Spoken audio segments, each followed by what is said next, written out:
ကဘာကြီးကို10ဘက်ပတ်ပြီးသွားလို့ရှိရင်တော့မှာပေါ့နော်အမြဲတမ်းလှုပ်ချင်နေတဲ့အရာ3ခုဆိုရင်ဘာဖြစ်မလဲဆိုပြီးတော့ဒီဆရာဖြိုးပိုင်တင်တဲ့တက်လို့ရှိရင်အမြဲတမ်းလို့ပေါ့နော်ဒီ passion ကိုဘယ်လိုရှာရမလဲမသိဘူးဘယ်အလုပ်တရားသူဝါသနာပါမှမသိဘူးပေါ့နော်အဲ့လိုမျိုးဆိုရင်အမြဲတမ်းမေးတက်မေးကုန်လေပေါ့အဲ့မေးကုန်ကိုလှိုင်ကြားတဲ့အချိန်တိုင်းလှိုင်အမြဲတမ်းစဉ်းစားတယ်အော်ငါဟောဘာဝါသနာပါလဲငါချိန်မှာပတ်စံနေအများကြီးရှိနေမယ်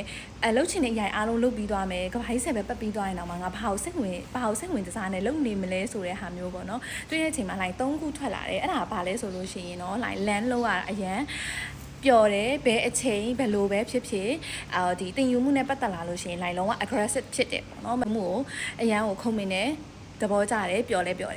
နံပါတ်1အနေနဲ့ဆိုလို့ရှိရင် like share လုပ်ပေးရ share ရဆိုတာအကြောင်း line သူများကိုသိတဲ့အကြောင်းအရာတို့စာနဲ့ပဲရေးဗီဒီယိုနဲ့ပဲရိုက်ပြီးသွားရင်သူများပြန်တင်ပေးတာတွေသူများနီးပြန်ပြပေးတာတွေအဲ့လိုဟာဆိုအရန်ဝါသနာပါတယ်မအိပ်ပဲနဲ့လည်းရတယ်ဒီဟာတွေလုပ်နေရင်ပျော်တယ်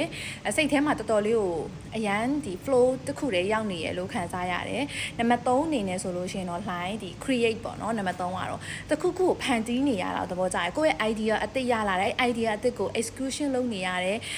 အချိန်လေးကအရန်ကိုလှိုင်းအတွက်တမိုးရှိရပြီးတော့တကယ်လည်းအရန်ပျော်တယ်အဲ့တော့ဒီ3ခုပေါ့နော်လှိုင်းကတော့တွေ့သွားပြီကဘာကြီး10ဘက်ပတ်ပြီးရင်တော့ဒီ3ခုကိုအမြဲတမ်းလုပ်မယ်လို့လှိုင်းဆုံးဖြတ်ထားတယ်အဲ့တော့ဒီဗီဒီယိုကြည့်နေတဲ့သူကရောဘယ်လိုမျိုး